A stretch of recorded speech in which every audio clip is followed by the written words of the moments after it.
పిల్లలు కావాలనే మీ కలను నెరవేర్చుకోండి. మొదటి కన్సల్టేషన్, మొదటి స్కానింగ్ ఉచితం. వివరాల కొరకు హెగ్డే ఫెర్టిలిటీని సంప్రదించండి. Welcome to Suman TV. నేను మీ సుమన్ టీవీ నాగ్. విద్యా వ్యవస్థలో ఒక మంచి టీచర్ ఉంటే అదొక ఇన్స్టిట్యూట్లా ఫామ్ అవుతుంది. అండ్ ఆ విద్యా వ్యవస్థలో స్టూడెంట్స్ కూడా చాలా బాగా చదువుకోవడానికి అవకాశం ఉంటుంది. దేశ భవిష్యత్తును కూడా మార్చేయచ్చు.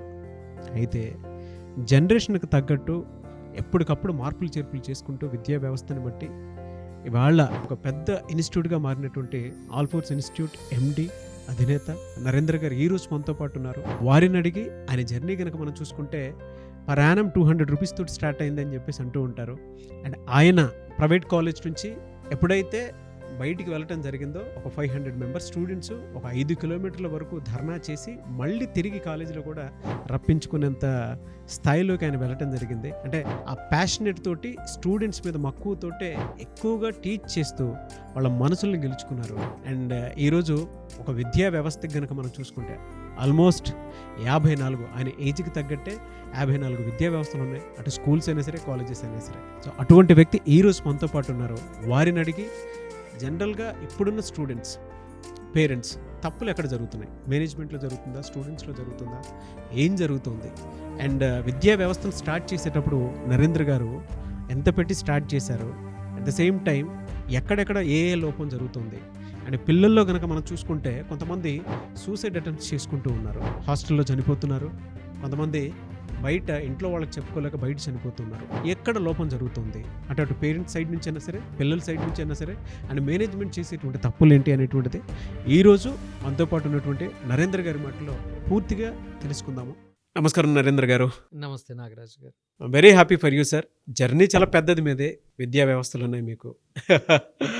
అంటే ప్రతి ఒక్కరికి ఉపయోగపడేటువంటి ఒక్కొక్క మంచి వీడియో అని చెప్పడంలో ఏమాత్రం డౌట్ లేదు. మీ జర్నీ అంత గొప్పది కూడా.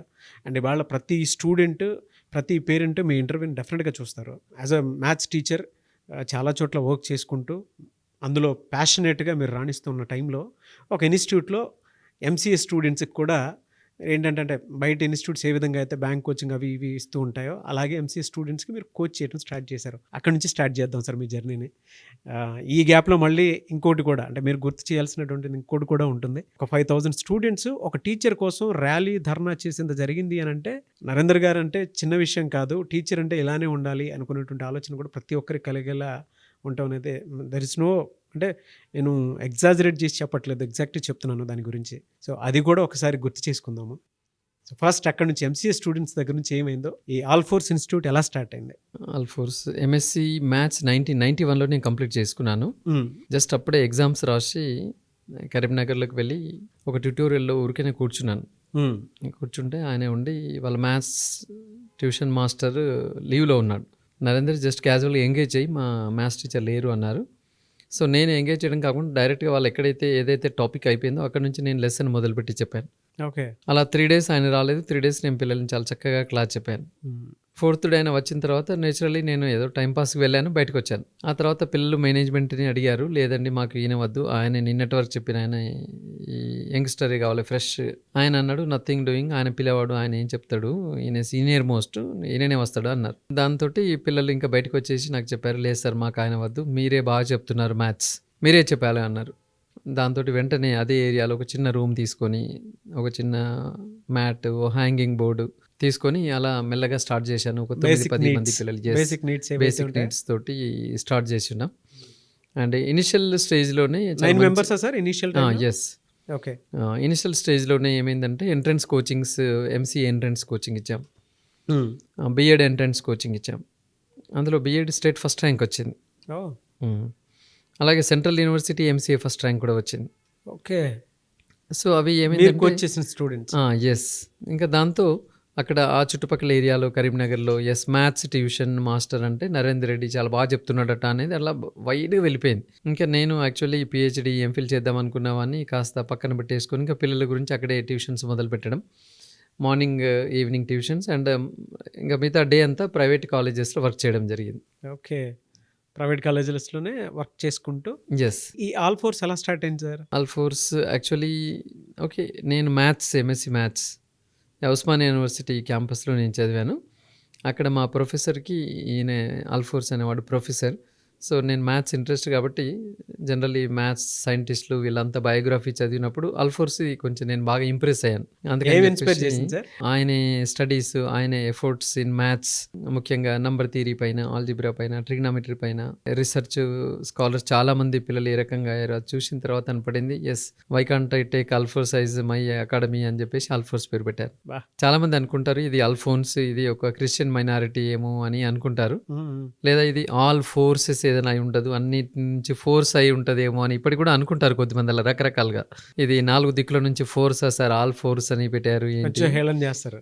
అంటే నేను అన్నా కాదండి, హీఈస్ ఏ మ్యాథమెటిషియన్ అని చెప్పేసి చెప్తుంటారు. ఇన్స్టిట్యూట్ స్టార్ట్ చేసినప్పుడు మీ దగ్గర ఎంతమంది స్టూడెంట్స్ ఉన్నారు సార్ అలా ఆల్ఫోర్ స్టార్ట్ చేసినప్పుడు? సింగిల్ డిజిట్తో స్టార్ట్ చేశాను.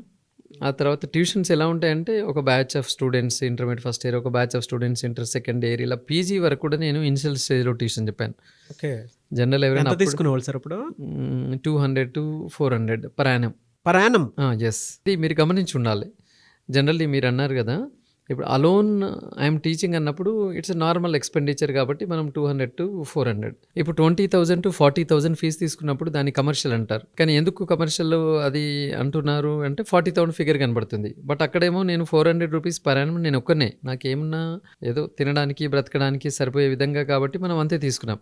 ఇప్పుడు నేను కాలేజెస్ స్కూల్స్ ఎస్టాబ్లిష్ చేసిన తర్వాత ఇట్ మే బీ 40,000, దాన్ని కమర్షియల్ అంటున్నారు. కానీ అది రాంగ్ అంటున్నాను. ఎందుకంటే ఇప్పుడు తీసుకున్న 40,000 నేను ఎందరో ఎంప్లాయీస్కి శాలరీస్ ఇవ్వాల్సి వస్తున్నది. అప్పుడు ట్యూషన్ చెప్పేటప్పుడు నా ఒక్కడి గురించి కాబట్టి 200, 300, 400 మ్యాక్సిమం పర్ యానం. దట్టు వాళ్ళు ఎప్పుడో ఒకసారి 100, ఒకసారి 100 ఇలా వేస్తుండేవాళ్ళు, దాంతో నడుస్తుంది. ఇనీషియల్ టైంలో మీరు చూసినటువంటి స్ట్రగుల్స్ ఏంటి సార్ అసలు? అంటే జనరల్లీ నేను కాలేజ్ స్టార్ట్ చేసేంత వరకు 91 నుంచి 96 వరకు ఇలా tuitions and private colleges. So అప్పుడు నేను ఎంత వీలైతే అన్ని ఎక్స్ట్రా క్లాసులు తీసుకున్నాను. అంటే మోటో ఏంటంటే చాలామంది పిల్లలకు నేను చదువు చెప్పినవని వాళ్ళే మ్యాథ్స్ ట్యూషన్స్. అందుకే నేను మార్నింగ్ మ్యాథ్స్ 5 o'clock నుంచి మొదలుకుంటే నైట్ 10 వరకు కూడా ట్యూషన్ చెప్పేవాడిని. డైలీ ఒక 15-16 డిఫరెంట్ టాపిక్స్ మీద నేను పిల్లలకి క్లాసులు చెప్పేవాడిని. జనరల్లీ ఇప్పుడున్న జనరేషన్లో ఫ్యాకల్టీ ఎలా ఉంటారంటే ఒక 4 tracks అంటారు. అంటే 4 టాపిక్స్ని ఆయన ప్రిపేర్ కావాలి రోజంతా చెప్పడానికి. దానికే సార్ మేము 4 tracks చెప్తున్నాం సార్, మాకు బర్డెన్ అవుతుంది అంటారు. మరి అలాంటప్పుడు డైలీ నేను 14-15 tracks చెప్తే ఎన్ని గంటలు ప్రిపేర్ అయి ఉండాలి ఆ 14-15 tracksకి? అంటే టీచింగ్ అనేది ఒక ప్యాషన్గా ముందుకు వెళ్ళాను. ఓకే. మ్యాథమెటిక్స్ అనేది ఒక ప్యాషన్గా వెళ్ళాను. మార్నింగ్ ఓ పిల్లవాడు వచ్చి నేను ఫెయిల్ అయ్యాను సార్ మ్యాథ్స్, నా క్లాస్ చెప్పండి అంటే 4 o'clock ఖాళీ ఉంది వస్తావా బాబు అంటే 4 o'clockకి ఒక్కడి గురించి నేను మళ్ళీ క్లాస్ చెప్పేవాడిని మార్నింగ్ 4 o'clock. అంటే అది డబ్బులు సంపాదించడానికి కాదు, ప్యూర్లీ ఒక ప్యాషన్. నా ద్వారా కొద్దిమంది పిల్లలకి లాభం జరగాలని మాత్రమే నేను ట్యూషన్ చెప్పాను. పరీక్షలు వచ్చినాయంటే అందరి ఇళ్ళకు ఒక రౌండ్ వేసేవాడిని నైట్ అంతా. రేపు మ్యాథ్స్ ఎగ్జామ్ ఉంటే ఎంత వీలైతే అంతమందిని నేను ఇవాళ సాయంత్రం నుంచి నైట్ వరకు అందరినీ కలిసి నాన్న బాగా చదువు, రేపు మ్యాథ్స్ ఎగ్జామ్ ఉంది, మళ్ళీ ఒకసారి రివైజ్ చేసేవాడిని వాళ్ళ ఇంటికి వెళ్ళి. ఇది ఉంటుంది, ఇలా చదవాలి, ఇలా చేయాలి, నువ్వు పేపర్ ఇట్లా ఇంప్రెసివ్గా రాయాలి, ఇట్లా మార్క్స్ తెచ్చుకోవాలి. అవన్నీ కూడా ఏంటంటే కరీంనగర్ టౌన్లో ఒక మంచి పేరు ప్రఖ్యాతులు నరేంద్ర రెడ్డి మ్యాథ్స్ అనేది అలా వచ్చింది. దాంతో నేను 96లో MSc maths PG college start చేశాను. అంటే స్టార్ట్ చేయడమే పైనుంచి ఎంఎస్సీ మ్యాథ్స్ నుంచి స్టార్ట్ చేశాను. ఎందుకంటే నేను మ్యాథ్స్ కాబట్టి నేనే 4 పీరియడ్లు చెప్పుకోవచ్చు instead of depending on somebody అని చెప్పి స్టార్ట్ చేశాను. సక్సెస్ఫుల్గా అయింది. ఆ కాన్ఫిడెన్స్ తోటి 97లో జూనియర్ కాలేజ్కి వెళ్ళడం జరిగింది. ఓకే. ఎందుకంటే అప్పటికి చాలామంది పిల్లలు అక్కడ నుంచి విజయవాడ, గుంటూరు, నెల్లూరు, ఆ రోజుల్లో హైదరాబాద్ కంటే ఎక్కువగా ఈ గుంటూరు, నెల్లూరు బాగా క్రేజీ. అసలు రైల్వే స్టేషన్లకు చూస్తే పండగలప్పుడు మొత్తం తెలంగాణ వాళ్ళ చేత కిటకిటలు ఆడుతుండని. లక్షల మంది విద్యార్థులు ఆంధ్ర ప్రాంతానికి వెళ్ళేవాళ్ళు. ఇంకా వండర్ ఏంటంటే నార్మల్ ఇంటర్మీడియట్ కోచింగ్ కూడా వెళ్ళేవాళ్ళు అప్పుడు. అప్పుడు ఐఐటి క్రేజీ లేదు. అప్పుడు ఐఐటి అంటే ఆ రోజులో ఓన్లీ రామయ్య దగ్గరికి ఉండేది, ఎంసెట్ ఉండేది అండ్ ఐపీ ఇంటర్మీడియట్. నేను అనుకున్నాను ఇంతమంది ఎందుకు వెళ్తున్నారు, అదేదో మనమే ఇక్కడ మంచి జూనియర్ కాలేజ్ ఎస్టాబ్లిష్ చేయలేమా అని చెప్పేసి 97లో junior college morning 8 to evening 7కి జూనియర్ కాలేజ్ స్టార్ట్ చేశాం. అది ఫస్ట్ బ్యాచ్లో 350 అరౌండ్ స్టూడెంట్స్ వచ్చారు. మెల్లమెల్లగా మేము రిజల్ట్స్ ప్రూవ్ చేసిన కొద్దీ పేరెంట్స్ కాన్ఫిడెన్స్ వచ్చేసింది. అలా స్ట్రెంత్ ఇంక్రీజ్ కావడం, బ్రాంచెస్ పెంచడం, రిజల్ట్స్ ప్రూవ్ చేయడం. తర్వాత పేరెంట్స్కి నచ్చింది ఏంటంటే ఎస్ మా పిల్లవాడిని నరేంద్ర రెడ్డికి అప్పగిస్తే మా పిల్లలు ప్రయోజకులు అవుతారు. ఎందుకంటే ఈయన చదువుతో పాటుగా మంచి డిసిప్లిన్ నేర్పుతున్నాడు, పిల్లలకి వాల్యూస్ నేర్పుతున్నాడు అనే ఆ కాన్ఫిడెన్స్ వచ్చింది. కాబట్టి ఇలా పిల్లల్ని జాయిన్ చేస్తూ వస్తున్నారు. ఇప్పుడు చాలా నాకు హ్యాపీ ఇచ్చే విషయం ఏంటంటే నేను బిగినింగ్లో ట్యూషన్ చెప్పిన ఆయనే మనమణి గురించి ఇప్పుడు తాత వస్తున్నాడు. ఎస్ మనమణి గురించి. ఓకే. మీరు బిగినింగ్లో ట్యూషన్ చెప్పినటువంటి ఆయనే వస్తున్నాడు. సార్ నేను మీ స్టూడెంట్నే, నా బిడ్డ కొడుకు సరిగా మీ దగ్గర వేస్తున్నాను, నా కొడుకు మీ దగ్గర వేస్తున్నాను. అంటే ఒక 3 తరాలకి హ్యాపీయెస్ట్ థింగ్ సార్. ఎస్ అది చాలా no happy doubt your legendary person. Yes అంటే ఏ ఇన్స్టిట్యూషన్ కానీ ఒక 5 సంవత్సరాలు 10 సంవత్సరాలు ఉన్న తర్వాత దాని చరిష్మా తగ్గిపోతుంటుంది. అవును. ఒక పెద్దోన్ని వేసిన తర్వాత చిన్నోని వేయాలంటేనే కొంచెం బోర్ కొట్టిపోతుంది, అంటే ఎలా ఎక్కడో సార్? దగ్గర మైనస్ ఉంటుంది. మీరు ఫాలో అయినటువంటి స్ట్రాటజీస్ కానివ్వండి, లేదంటే మీరు నమ్మినటువంటి సిద్ధాంతం కానివ్వండి, ఏంటి సార్ అసలు? అంటే అంతమంది మీ దగ్గరకు వస్తున్నారు అని అంటే ఒక డెఫినెట్గా మీరు ఒక ఫార్ములాని ఫాలో అయ్యి ఉంటారు. ఏంటి సార్ అది? స్టూడెంట్స్ ఎవరు నా దగ్గరికి ఏ పనికి వచ్చినా వాళ్ళకి పని అయిపోతుండే. మాకు ఈ లెక్చర్ బాగా చెప్పట్లేదు సార్, కొంచెం స్పీడ్ అవుతుంది, వెంటనే కొంచెం ఎలా చెప్పమనండి అంటే పిల్లల్ని కోపడకుండా లెక్చర్ని పిలిపించి కొంచెం ప్రేమగా వాళ్ళకి మంచిగా చెప్పండి అని చెప్పడం. ఇంకా బాగా చెప్పలేకపోతే వెంటనే అది ఎంత ఖర్చు అయినా పర్లేదు ఇంకా కొత్త లెక్చర్ని రిప్లేస్ వెంటనే చేయడం. లేదు సార్ మాకు రేపు క్లాస్ వద్దు, మాకు హాలిడే. Yes holiday. వాళ్ళ నైట్ మూవీ కావాలి, హాస్టల్ పిల్లలు వాళ్ళకి మూవీ అరేంజ్ చేయడం. మేము టూర్కి వెళ్తుంటాం, చలో వెళ్దాం అంటే అంత ఫ్రెండ్లీగా పిల్లలతోటి ఉంటుండడం. బిఫోర్ మై మ్యారేజ్ నా రూమ్కి పిల్లలందరూ నైట్లో పైన లైట్లు పెడితే అందరు వచ్చి చదువుకునేవాళ్ళు. అంటే అంత ఫ్రెండ్లీగా వాళ్ళను ఒక నా పిల్లల్లాగా బ్రదర్స్ లాగా అట్లా చూసుకున్నాం కాబట్టి వాళ్ళందరూ తెలుసు, చాలా ర్యాపోర్ట్ మెయింటైన్ చేస్తూ ఈవెన్ ఇన్ని వ్యవస్థలు పెట్టిన ఇప్పుడు కూడా పిల్లల గురించి నేను ఏదైనా వాళ్ళు వచ్చి ఇది కావాలంటే నేను చేస్తాను. జనరల్గా ప్రైవేట్ కాలేజెస్లో బీయింగ్ అ టీచర్ మీరు ఉన్నప్పుడు స్టూడెంట్స్ ధర్నా చేయాల్సినంత, అంటే మీరే ఉండాలి అని ధర్నా చేసేంత ఎందుకు జరిగింది మధ్యలో? ఇప్పటికీ అప్పటికి తేడా అంటే నా విషయంలో ఏంటంటే ఇప్పుడు నేను కాలేజ్ స్కూల్స్ మేనేజ్మెంట్లో ఉన్నాను, ఐఎమ్ ద కరస్పాండెంట్. ఇప్పుడు ట్రెండ్ ఏంటంటే ఒక 5 పీరియడ్లు చెప్తున్న ఒక టీచర్కి నేను 6వ పీరియడ్ చేస్తే ఆయన అమ్మా సార్ నేను 5 చెప్పాను 6 నేను చెప్పలేను అనేవాళ్ళు. ఇప్పుడు ఆ రోజుల్లో నాకు 7 పీరియడ్లు ఉండగా ఇంకో 8వ పీరియడ్ నేను అడిగాను, ఖాళీ కూర్చొని స్టాఫ్ రూమ్లో ఏదో చిట్ చాట్స్ లేకపోతే అన్వాంటెడ్ విషయాలు తల దూర్చడం ఎందుకని అసలు ఎక్కడ బ్రేక్ లేకుండా అన్ని పీరియడ్లు నేను వేయమంటాను. మేనేజ్మెంట్ యాటిట్యూడ్ ఏమో ఈయనకి అన్ని పీరియడ్లు వేస్తే అందరూ నరేంద్ర రెడ్డిని కావాలంటారు కాబట్టి నన్ను కార్నర్ చేయడానికి ట్రై చేసేవాళ్ళు. ఓకే. అక్కడ మిగతా సెక్షన్ నుంచి ఫోర్స్ వచ్చేది, సార్ ఖాళీ ఉన్నది సార్ పీరియడ్ 4th పీరియడ్ మాకు పంపించండి సార్ని అనేవాళ్ళు. ఈయనతో పెద్ద తలనొప్పి ఉందని నన్ను అవాయిడ్ చేయడానికి పక్కన పెట్టే ప్రయత్నం చేస్తుండేవాళ్ళు. కంప్లీట్ ఇగ్నోర్ చేద్దాం. దాంతో ఏమైందంటే నేను ఖచ్చితంగా మాకు ఈసారే కావాలి అని చెప్పేసి. టోటల్ ఎంతమంది సార్ మీకోసం ధర్నా చేసింది? సుమారుగా 500 to 600 స్టూడెంట్స్ వాళ్ళు కంప్లీట్గా 5-6 కిలోమీటర్ల దూరం వరకు ధర్నా కార్యక్రమంలో పాల్గొన్నారు. వెంటనే మేనేజ్మెంట్ దిగి వచ్చి మళ్ళీ కంబ్యాక్ అంటే నేను వెళ్ళాను, మళ్ళీ క్లాసులన్నీ చెప్పడం జరిగింది. అంటే నా దగ్గర ఉన్నది ఇంకొక ప్లస్ పాయింట్ ఏంటంటే ఒక క్లాస్లో నేను జనరలీ అంటే ఒక లెక్చరర్ మనం చూస్తున్నాం కదా, అయితే ఫస్ట్ బెంచ్ కాన్సన్ట్రేట్ చేస్తాడు లేదా లాస్ట్ బెంచ్ కాన్సన్ట్రేట్ చేస్తాడు. నా టీచింగ్లో ఉన్న గొప్పతనం ఏంటంటే నేను అన్ని రకాల పిల్లల్ని క్లాస్లో కాన్సన్ట్రేట్ చేస్తాను. లాస్ట్ బెంచ్ వన్ ఫోకస్ చేస్తాను, ఫస్ట్ బెంచ్ వన్, మధ్య రకంగా ఉన్న మిడిల్ బెంచ్ వన్ కూడా ఫోకస్ చేస్తుంటాను. అంటే టాపర్స్కి న్యాయం జరుగుతుంది. అట్లాగే ఫెయిల్యూర్కు దగ్గరలో ఉండి ఫెయిల్ అయితే అనే వాడిని కూడా నా క్లాస్ ద్వారా పాస్ చేయించి సార్ నేను మీ మూలానే నేను పాస్ అయ్యాను, నేను మీ మూలానే 75/75 నాకు ఫుల్ అవుట్ ఆఫ్ ఫుల్ వచ్చినాయి అని నా క్రెడిట్ ఉంది కాబట్టి జనరలీ ఆ ఇంప్రెషన్. అదర్వైజ్ ఏమైందంటే మంచి పిల్లల్ని పట్టించుకొని కింద వాళ్ళని వదిలిపెట్టే లెక్చర్స్ ఉంటారు. కొంతమంది ఓన్లీ పాస్కు పనికొస్తారు కానీ ఫుల్ అవుట్ ఆఫ్ ఫుల్కి టీచ్ చేయలేరు. సో నా టీచింగ్లో ఏంటంటే ఐఎమ్ ఆల్రౌండర్ లాగా అన్నీ చేశాను కాబట్టి పిల్లలు కొంచెం నరేంద్ర రెడ్డి అయితే మ్యాథ్స్ బాగుంటుంది అని అందరు అనుకునేవాళ్ళు. స్కూల్ స్టార్ట్ చేసిన తర్వాత ఇనిషియల్ టైంలో మీరు స్టార్ట్ చేసినటువంటి తీరు కానివ్వండి, మీరు స్టార్ట్ చేసినటువంటి ఆలోచన కానివ్వండి గొప్పగా అయి ఉండొచ్చు. బట్ ఇవాళ మీ స్కూల్లో టీచ్ చేస్తున్నటువంటి టీచర్స్ ఎవరైతే ఉంటారో, స్కూల్లో టీచర్స్కేమో అన్న యావరేజ్ నేను అనేది మాట్లాడేది 40,000 రూపాయలు శాలరీ ఇస్తున్నారు. కాలేజ్లో లెక్చరర్స్కేమో అన్న యావరేజ్ నేను అనేది మళ్ళీ 1,40,000 రూపాయలు శాలరీ ఇస్తున్నారని చెప్పేసి చెప్పడం జరిగింది. అంటే ఇప్పుడు మీరు దాన్ని కమర్షియల్ చేసేసారా? ఎడ్యుకేషన్ని సర్వీస్ పోయి ఎడ్యుకేషను మీరు కంప్లీట్ కమర్షియల్ చేసేసారా? ఏముంటారు సార్? థింక్ ఏంటంటే ఇక్కడ ఒక స్కూల్లో టీచ్ చేయడానికి బీఎస్సీ కంప్లీట్ అయ్యి బీఎడ్ చేసుకున్న వాళ్ళు చాలామంది వస్తున్నారు, వాళ్ళు టీచ్ చేయగలరు. తర్వాత ఈవెన్ బీటెక్ అయిపోయిన వాళ్ళు కూడా ఈ మధ్య కాలంలో బీఎడ్ చేసే ఫెసిలిటీ గవర్నమెంట్ కల్పించింది. ఎందుకంటే చాలామంది డిగ్రీ బీటెక్ వెళ్తున్నారు కదా, బీటెక్ పూర్తయిన తర్వాత బీఎడ్ చేసుకుని కూడా టీచర్గా రావచ్చు. కొద్దిమంది బీటెక్ డిస్కంటిన్యూడ్ మంచి టీచింగ్ స్కిల్స్ తోటి వస్తూ ఉంటారు. వేరేజ్ కాలేజ్ అనేసరికి ఏమవుతుందంటే కంపల్సరీ పోస్ట్ గ్రాడ్యుయేట్ అయి ఉండాలి. ఆ లెవెల్ కాలేజ్ పిల్లలు చెప్పాలంటే బాగా స్టాండర్డ్స్ ఉన్న వాళ్ళు మాత్రం టీచ్ చేయగలరు. అంటే scarcity is more in the college level. School లెవెల్కి వచ్చేసరికి మనకి స్కోప్ ఎక్కువగా ఉంది టీచర్స్ దొరకడానికి. ఇట్స్ చెప్పాలంటే ఇట్స్ ఎ డిమాండ్. కాలేజ్లో ఎవరు ఎంఎస్సీ చదివి ఇప్పుడు కాలేజ్ లెక్చర్గా వస్తలేరు కాబట్టి ఉన్న వాళ్ళకి మనం హై సాలరీస్ ఇవ్వక తప్పదు, లేదంటే వెళ్ళిపోతారు. ఇది మనం కమర్షియల్ చేయడం మళ్ళీ మీరు పేరెంట్స్ దగ్గరే కదా సార్ తీసుకోవాల్సిందే. పేరెంట్స్ దగ్గర తీసుకోవడం కంటే ఎక్కువగా నిజంగా చెప్పాలంటే ఇవాళ కాలేజెస్ వాళ్ళు చాలామంది నడిపించలేక తీసివేసుకుంటున్నారు. మీరు నమ్మరు, ఒక 8 years back 2,000 private junior colleges ఉండే. Right now if you see it has come to 1,100 junior colleges, private junior colleges. అంటే ఈ 10 ఏళ్లలో సుమారుగా ఒక 1000 జూనియర్ కాలేజీలు క్లోజ్ చేసుకున్నారు. ఎందుకు అంటే వాళ్ళు తీసుకునే ఫీ స్ట్రక్చర్కును ఆ ఇచ్చే సాలరీస్కి మిస్ మ్యాచ్ అవుతున్నది కాబట్టి ఇన్ని కాలేజీలు క్లోజ్ అవుతున్నాయి. ఎవరైతే కాలేజెస్ స్కూల్స్ రెండూ ఉన్నాయో వాళ్ళు మాత్రమే కొంచెం సర్వైవ్ కాగలుగుతున్నారు. ఎందుకంటే అట్లీస్ట్ ఆ స్కూల్లో వచ్చిన కొంచెాన్ని కాలేజ్ పెట్టడం ఇలా. కాబట్టి కాలేజెస్ అనేది వాళ్ళ ఇంటర్మీడియట్ కాలేజ్ ఎవరు కానీ అది భారమై కూర్చున్నది. ఎందుకంటే ఫీ స్ట్రక్చర్ నిజంగానే మీరు అన్నారు 1 lakh అనేది ఎక్కువ అంటున్నారు కదా, బట్ వాళ్ళ లెక్చరర్స్ సాలరీస్ అంటే నేను ఎందుకు ఇలా అడిగాను అని అంటే అదంతా మళ్ళీ పేరెంట్స్ దగ్గరనే తీసుకుంటూ ఉంటారు. ఇవాళ మీరు స్టార్ట్ చేసినప్పుడు మీ వెనక అంతమంది స్టూడెంట్స్ వచ్చారు కదా ఆ రోజుల్లోనే 5 kilometers వరకు నడిచి. అంటే మీరు ఎడ్యుకేషన్ని ఎంత ప్యాషనేట్ తోటి ఎంత ఫ్రీగా ఇచ్చుంటే అంతమంది స్టూడెంట్స్ వచ్చింటారని చెప్పడంలో ఏమాత్రం డౌట్ లేదు. పైగా అప్పట్లో పర్ యానం 200 మీరు తీసుకుంది. బట్ ఇప్పుడు మీరు పర్ హెడ్ పర్ మంత్ ఒక పర్సన్కి ఇచ్చేటువంటి శాలరీ 1,40,000 నుంచి 50,000 అంటే ఆన్ యావరేజ్ అనేది. అందుకే అన్నాను అప్పుడు ఇట్స్ ఓన్ మై ఓన్. నేను ఎవరికి శాలరీ ఇవ్వాలని చెప్పనలేదు. ఏమన్నా ఒక రూమ్ రెంట్, చాక్ పీసులు, నా వెహికల్కి పెట్రోల్ అంత తప్ప. కానీ నాకేం అప్పుడు బ్యాంక్ అకౌంట్ కూడా many years I don't have any account. వచ్చింది నా రెగ్యులర్ ఖర్చుల కొరకు. కానీ ఇప్పుడు ఏమవుతుందంటే I need to pay the rents, I need to pay the salaries, I need to maintain the stationery and all these things. అట్లాగే దాంతో పాటుగా ఈ అడ్వర్టైజ్మెంట్స్, క్యాంపెయినింగ్ అది కూడా it's a part.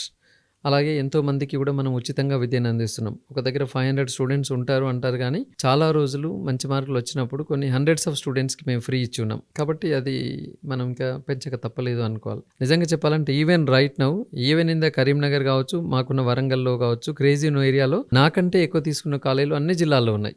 Okay. Alphores ఎక్కువ ఫీజు ఏ జిల్లాలో కూడా తీసుకోవట్లేదండి. In many areas we have colleges and schools కదా. ఈ ఏరియాలో ఆల్ఫోర్సే హైయెస్ట్ ఫీజ్ అన్నది వెరీ లెస్. ఓకే. ఇప్పుడు general Alphores is very popular in Karimnagar. If you take both in schools and colleges, my fee structure is less than 5 schools and another 5 colleges. అంటే I'm not going in a commercial way. Okay, at least నేను మా ఎంప్లాయీస్కి salaries ఇవ్వగలిగి కంఫర్టబుల్గా మంచి facilities ఇస్తే సరిపోద్ది అన్న లెవెల్గానే I managing. Almost all February ending కల్లా పేరెంట్స్ ఎప్పుడు బర్డెన్గా మాకు హై ఫీజెస్ తీసుకుంటున్నారని చెప్పేసి గోల్ చేయడం జరగలేదు సార్ ఎప్పుడు కూడా? నథింగ్ అండి. ఎందుకంటే వాళ్ళకు పక్క స్కూల్లో, పక్క కాలేజీలో ఇంతకంటే ఎక్కువ ఫీజు ఉంది కదా. మనకి అంతకంటే ఎక్కువ మెరుగైన ఎడ్యుకేషన్ అందిస్తున్నాము. మోర్ పర్సనల్ కేర్ ఉంది. మిగతాకి మనకి తేడా ఏమంటే here personal care is more. Even right no ఇన్ని ఇన్స్టిట్యూట్స్ ఉన్నా కూడా my interaction with the children and staff will be very regular. అలా నరేంద్ర రెడ్డి సార్ పర్సనల్గా హ్యాండిల్ చేస్తున్నాడు అనే ఒక పేరు ఉంది కాబట్టి దెన్ ఎవర్ ఫెల్ట్. నేను స్టార్ట్ చేసినప్పుడు ఇలా ఉండేది, ఇప్పుడు ఇంత పే చేస్తున్నాను అనుకునేటప్పుడు ఇది ఎక్కడో కమర్షియల్ యాంగిల్లో వెళ్ళిపోతుందేమో అనుకునేటువంటి ఆలోచన ఇప్పుడు రాలేదా? మన మనసాక్షికి అయితే నథింగ్ డూయింగ్ అండి. ఇప్పుడు నేను నా దగ్గర nursery fees suppose between 18,000 to 30,000 based on the AC, non AC and other things. ఇదే నర్సరీ ఫీజ్కి తెలంగాణలో 5 లక్షల రూపాయలు కడుతున్న వాళ్ళు ఉన్నారు. అంటే నేను అనుకుంటున్నాను still I need to improve somewhere. అంటే ఫీ స్ట్రక్చర్ ఇంప్రూవ్ చేస్తున్నాడు అంటే ఏం లేని ఫీ స్ట్రక్చర్ ఎవరు ఇంప్రూవ్ చేయరండి. పేరెంట్ అంత అమాయకుడు కాదు. ఓకేనా, సంథింగ్ ఏదో అక్కడ ఆయనకు స్పెషల్ కనబడుతున్నది కాబట్టి ఆయన 3 లక్షల రూపాయలు నర్సరీకి పెట్టి వెళ్తున్నాడు. కాబట్టి it's all depend on parent. పేరెంట్కి వాళ్ళ అన్ని స్కోప్లు ఉన్నాయి. ప్రతి ఊళ్ళో కూడా వాళ్ళ ఫీ స్ట్రక్చర్ తగ్గట్టు ఉన్నాయి బ్రాంచెస్. ఫ్రీ ఇస్తుంది కదా గవర్నమెంట్, అక్కడ కూడా ఉన్నాయి. కానీ parent something is ready to pay అన్నప్పుడు ఏదో ఒక యాంగిల్లో he satisfied with that school or college. Parents కూడా ఒక క్యాలిక్యులేషన్లో ఉన్నారు. ఎస్, క్యాలిక్యులేషన్ ఉన్నారు డెఫినెట్లీ, నో డౌట్ అన్నట్లు. ఈవెన్ ఇన్ హైదరాబాద్లో ఇప్పుడు 5 లక్షలు పెట్టి 1వ తరగతి పంపిస్తున్నాడు. ఆ పక్కనే 50,000కి 1వ తరగతి స్కూల్ ఉంది కదా ఆయనకు. ఇంకా పక్కనే ఫ్రీగా ఇచ్చే స్కూల్ కూడా ఒకటి ఉంది కదా. అవును. బట్ ఆయన 5 లక్షలు పోతున్నాడు అంటే ఆయనకు డబ్బు బాగా ఉంది అనుకోవచ్చు, లేదా అక్కడ మోర్ ఎడ్యుకేషన్ ఉంది. ఏదో ఒక యాంగిల్లో సంథింగ్, ఒక ఫాల్స్ ప్రెస్టేజ్ కావచ్చు, లేకపోతే సంథింగ్ ఏదో ఒక యాంగిల్ ఉంది. ఇవాళ రేపు అందరూ బాగా టాలెంటెడ్ పేరెంట్స్. ఊరికి ఎందుకు 5 లక్షలు పెట్టుకుంటాడు 50,000కి వస్తుండగా. కాబట్టి పేరెంట్స్ని స్క్వీజ్ చేయడం అనేది ఎక్కడ లేదండి. పేరెంట్స్ ఇంట్రెస్టెడ్గా వెళ్ళే వాళ్ళు చాలామంది ఉన్నారు. ఇన్ని ఆప్షన్స్ ఉన్నాయి. ఒకటే ప్రశ్న వేస్తుంటాం, 50,000కి ఇక్కడ చదువు చెప్తుండగా నువ్వు 5 లక్షలకి ఎందుకు వెళ్ళావు అక్కడికి అసలు? అవునా కదా? అవును. ఇనీషియల్ టైంలో మీరు ఒక ప్యాషన్ తోటి, గోల్ తోటి ముందుకు వస్తూ ఉంటారు కదా. సో కొన్ని డిస్టర్బెన్సెస్ అయితే డెఫినెట్గా దాన్ని ఎలా ఫేస్ చేసేవాళ్ళు సార్ మీరు? అలా కూడా జరిగినాయి. Hmm. ఒక మూమెంట్లో అయితే complete set of 3 faculty, maths, physics, chemistry, మంచి ఫ్యాకల్టీ వాళ్ళు టాప్ సెక్షన్ డీల్ చేసేవాళ్ళు. At a time the 3 lecturers left and they opened 1 junior college. ఒక 1 year కొంచెం ఏమైనా అటు ఇటు అంటే నా దగ్గర ఉన్న ప్లస్ ఏంటంటే నాకు కొంచెం సెల్ఫ్ కాన్ఫిడెన్స్ ఎక్కువ. ఎందుకంటే నేను నా అంత ఎవరు కష్టపడలేరు అనే ధైర్యం నాకు ఉంటుందండి. ఈవెన్ ఖమ్మం నుంచి, హైదరాబాద్ నుంచి, వరంగల్ నుంచి బ్రాండ్స్ కరీంనగర్ వచ్చినప్పుడు కూడా మా స్టాఫ్ భయపడుతుంటే నేను చెప్పాను, ఇక్కడ పులి ఉంది, పులి పక్కన వచ్చే జంతువుకు భయం ఉండాలి, మనకెందుకు భయం, వాళ్ళే పారిపోతారులే అని చెప్తాను నేను. నా పక్కన పెట్టిన కాలేజెస్ అన్నీ వాళ్ళు షిఫ్ట్ చేసుకున్నారు అక్కడ నుంచి. ఆల్ఫోర్స్ పక్కన మనం ఉండలేమని చెప్పేసి కొంచెం వర్క్ ఎక్కువ చేస్తాం, పేరెంట్స్ టచ్లో ఉంటాం, తర్వాత పిల్లలకి అన్యాయం జరగకుండా చూస్తాం కాబట్టి మనం ఎందుకు భయపడాలి. సో అలా వెళ్ళిన వాళ్ళు స్టాఫ్ అందరూ కూడా మళ్ళీ కాలేజ్ వాళ్ళు లాస్ అయిపోయారు, కాలేజ్ తీసేశారు, మళ్ళీ మా దగ్గరికి వచ్చి ఎంప్లాయ్ జాయిన్ అయిన వాళ్ళు ఉన్నారు. Okay. Again they came back. నన్ను చాలామంది అన్నారు, సార్ మిమ్మల్ని అంత నెగిటివ్ మాట్లాడేటప్పుడు మళ్ళీ ఎలా తీసుకున్నారు అన్నారు. కనికరించే గుణం నా దగ్గర ఎక్కువ ఉందబ్బా, నో ప్రాబ్లం, వాళ్ళు రియలైజ్ అయ్యారు కదా, లెట్ దెమ్ కమ్. వా ఆల్ ఫోర్స్ ఇన్స్టిట్యూట్స్కి ఎంతమంది స్టూడెంట్స్ ఉంటారు సార్ టోటల్గా ఇప్పుడు? Around 45,000 students. 45,000 students. Employees around 5,000. Turn over ఎంత ఉండొచ్చు సార్ జనరల్గా? Around 90 CR. Great sir. Sir ఇప్పుడు కొత్తగా ఎవరైనా స్కూల్స్ కాలేజెస్ పెట్టాలి అని అంటే మ్యాండేటరీ బేసిక్ నీడ్స్ ఏం ఉండాలి సార్? ఎందుకంటే ఎవరెవరో ఏదేదో ఒక 2 డేస్కి పెట్టేసి ఫ్రాంచైజీ లాగా ఓపెన్ చేసేసి ఇచ్చేస్తూ ఉన్నారు. బట్ బేసిక్ స్ట్రక్చర్ కూడా తెలియకుండా స్టార్ట్ చేస్తూ ఉన్నారు. జనరల్గా ఒక స్కూల్ అయినా సరే కాలేజ్ అయినా సరే మ్యాండేటరీ ఏం ఉండాలి సార్ అసలు? ఇది సింపుల్ అండి. ఇప్పుడు మీరు ఇంత చిన్న వయసులో సుమారుగా ఒక 10,000 ఇంటర్వ్యూలు చేశారు. అసలు చూస్తే యు ఆర్ టూ యంగ్. ఇంత చిన్న వయసులో 10,000 ఇంటర్వ్యూలు మీరు చేశారంటే ఏంటి అంటే the secret is you are passionate in taking the interviews. స్కూళ్ళు కాలేజీలు పెట్టే ముందు ఎవరికైనా ఉండాల్సింది ఏంటంటే నేను పిల్లలకి న్యాయం చేయాలని ఒక ఇంటెన్షన్ ఫస్ట్ ఉండాలి, బేసిక్ ఇంటెన్షన్.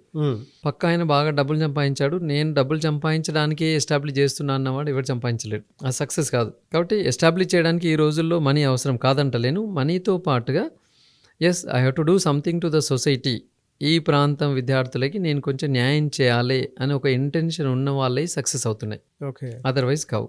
కాబట్టి ఎస్టాబ్లిష్ చేయడానికి ఇప్పుడైతే బాగా మనీ అయితే అవసరం ఉంది. ఒకప్పటి రోజులు పోయినాయి ఇప్పుడు, అంటే పేరెంట్ ఎక్స్పెక్టింగ్ ఏ లాట్స్. అవును.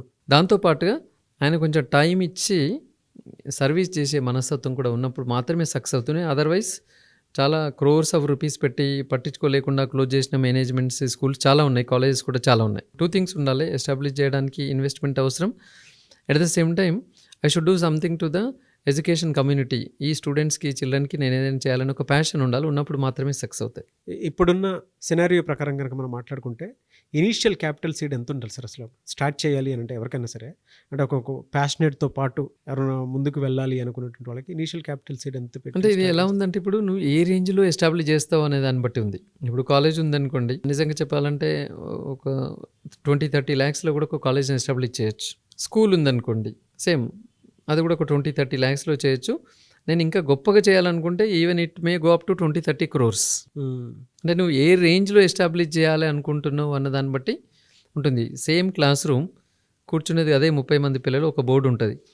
కానీ 30 బెంచ్లు, ఒక బెంచ్కి 1000 రూపాయలు ప్లస్ ఒక బోర్డుకి ఒక 1000 రూపాయలు, ఒక 40,000లో ఒక క్లాస్ రూమ్ని ఎస్టాబ్లిష్ చేయొచ్చు సింపుల్గా. బట్ ఒక ముగ్గురు కూర్చునే బెంచ్కి 40,000 రూపాయలు ఖర్చు పెట్టచ్చు. ఇలాంటి డిజిటల్ బోర్డు తీసుకొని దీనికే నేను 2 లక్షల రూపాయలు ఖర్చు పెట్టచ్చు. ఓకే. కాబట్టి నువ్వు ఏ రేంజ్లో పిల్లలకి ఎడ్యుకేషన్ ఇవ్వాలనుకుంటున్నావు, ఎంత ఇన్ఫ్రాస్ట్రక్చర్ బిల్డప్ చేయాలనుకుంటున్నావు అన్న దాన్ని బట్టి ఇట్స్ అన్లిమిటెడ్ అయిపోయింది. నేను చెప్పాను కదా 40,000కి ఒక క్లాస్ రూమ్ను నువ్వు ఇన్వెస్ట్ చేయొచ్చు. అదే క్లాస్ రూమ్ని నువ్వు ఎంత పెట్టుబడైనా పెట్టచ్చు. There is no limit. There is no limit for it. అందుకే పేరెంట్ దగ్గర కూడా ఇప్పుడు ఈయన 40 CR పెట్టి ఇన్స్టిట్యూట్ ఎస్టాబ్లిష్ చేసుకున్న ఆయన డెఫినెట్గా ఈ will keep 4 lakhs per annum. Parent కూడా ఆ రేంజ్ డిఫరెన్స్ కనబడుతుంది అక్కడ అడుగు పెట్టగానే, కాబట్టి ఈజ్ పేయింగ్. ఎవరైనా కొత్తగా పెట్టాలి అనుకునేటువంటి వాళ్ళకి బేసిక్ 5 క్వాలిటీస్ ఉండాలి, ఎడ్యుకేషనల్ ఇన్స్టిట్యూట్ నడపాలి అని అంటే ఆ 5 క్వాలిటీస్ ఏం చెప్తారు సార్? ఒకటి, టీచర్ అయి ఉంటే ఇట్స్ వెల్ అండ్ గుడ్. ఎందుకంటే he knows, if he is a teacher, he know the psychology of the teacher, he know the psychology of the children. అదొకటి first thing. Second thing, yes కొంచెం సాక్రిఫైజేషన్, okay, ఒక passion అనేది ఉండాల్సిందే. Okay. Number 3, ఇది ఎలా ఉంది అంటే స్కూల్ అయినా కాలేజ్ అయినా నేను 10 బిజినెస్లు చేస్తూ ఇది ఒకటి ఉన్నది అన్న వాళ్ళు న్యాయం చేయలేరు. నువ్వు దీనికే డెడికేట్ అయి ఉండాలి. మనం పేర్లు చెప్పలేం కానీ ఇవాళ కొద్దిమంది ఈవెన్ పొలిటీషియన్స్ నడిపిస్తున్నాయి కూడా ఉన్నాయి కదా. అవును. కార్పొరేట్ ఆంధ్రాలో ఉన్నాయి, ఇక్కడ ఉన్నాయి కదా. They're into politics and they're into the education. మన కరీంనగర్లో కూడా చాలామంది ఉన్నారు. అంటే కొన్ని యాంగిల్స్లో వే టు అప్రిషియేట్ దెమ్. ఎందుకంటే they are doing very good, they are spending time. ఇప్పటికి కూడా వాళ్ళు మంత్రులై ఉన్న వాళ్ళు కూడా కాలేజీకి వెళ్ళి పిల్లలతో మాట్లాడుతున్నారు కదా. అంటే వీళ్ళకి పిల్లల మీద ప్రేమ, ప్యాషన్ ఉంది కాబట్టి ఇంకా దీనికే ఉన్నారు కదా. అదర్వైజ్ ఏది లేకుండా ఒక్క కాలేజ్ ఉన్నాయని కూడా టైంకు కాలేజ్కి వెళ్ళి అసెంబ్లీ అటెండ్ అయ్యి పిల్లలతో మాట్లాడే ఓపిక లేని వాళ్ళు కూడా ఉన్నారు. కాబట్టి కొంచెం టైం ఇవ్వగలిగే ఉండాలి. పిల్లలంటే ఆ ప్రేమ, తర్వాత అది ఉండాలి. తర్వాత తల్లిదండ్రులను రిసీవ్ చేసుకునే ఆ మెంటాలిటీ ఉండాలి. They will come with so many complaints. నువ్వు ప్రధానికి తిట్టడం మొదలు పెడితే నీ దగ్గరికి ఎవరు రారు. Let listen to the parents, what they are expecting from you. Okay, వాళ్ళు కట్టిన ఫీజు స్ట్రక్చర్కే నిన్ను అడుగుతుంటారు. నిన్నేం వాళ్ళు కట్టిన ఫీజు కంటే అక్కడెక్కడో 5 లక్షలు ఉన్న మెరిట్స్ చూపించమని అడగరు. పేరెంట్స్ని వల్ల మనం బ్లేమ్ చేయడానికి ఏం లేదు. ఆయనకు తెలుసు అక్కడ 5 లక్షల ఫీజు ఉంది కాబట్టి అలా ఉంది, ఇక్కడ 50,000 ఫీజు ఉంది కాబట్టి ఇది ఇట్స్ గుడ్, దీని తగ్గట్టుగానే ఇంకా మా పిల్లవాడికి ఏం కావాలనేది అడుగుతుంటాడు. అది వినే ఓపిక మేనేజ్మెంట్కి కానీ ప్రిన్సిపల్కి కానీ ఉండాలి. తర్వాత ఎప్పటికప్పుడు పిల్లల్ని ధైర్యం చెప్తుండాలి. మీరు అన్నట్టుగా ఇంతకుముందు పిల్లల లోపల అన్ని రకాల పిల్లలు ఉంటారు. పిల్లలకి ఆ కాన్ఫిడెన్స్ని డెవలప్ చేయాలి. పిల్లలతో రెగ్యులర్ ఇంటరాక్షన్ అవుతుండాలి. అంటే ఎలాగో స్టాఫ్ ఇంటరాక్షన్లో ఉంటారు, టీచ్ చేస్తుంటారు కాబట్టి ప్రిన్సిపాల్ ఉంటాడు. మేనేజ్మెంట్ అనే వాళ్ళు కూడా అట్లీస్ట్ నువ్వు ఇయర్లీ 4-5 టైమ్స్ అయినా ఇన్స్టిట్యూట్కి వెళ్ళి ఇంటరాక్షన్ అవుతున్నప్పుడు అది సక్సెస్ఫుల్గా ముందుకు వెళ్ళడానికి అవకాశం ఉంటుంది.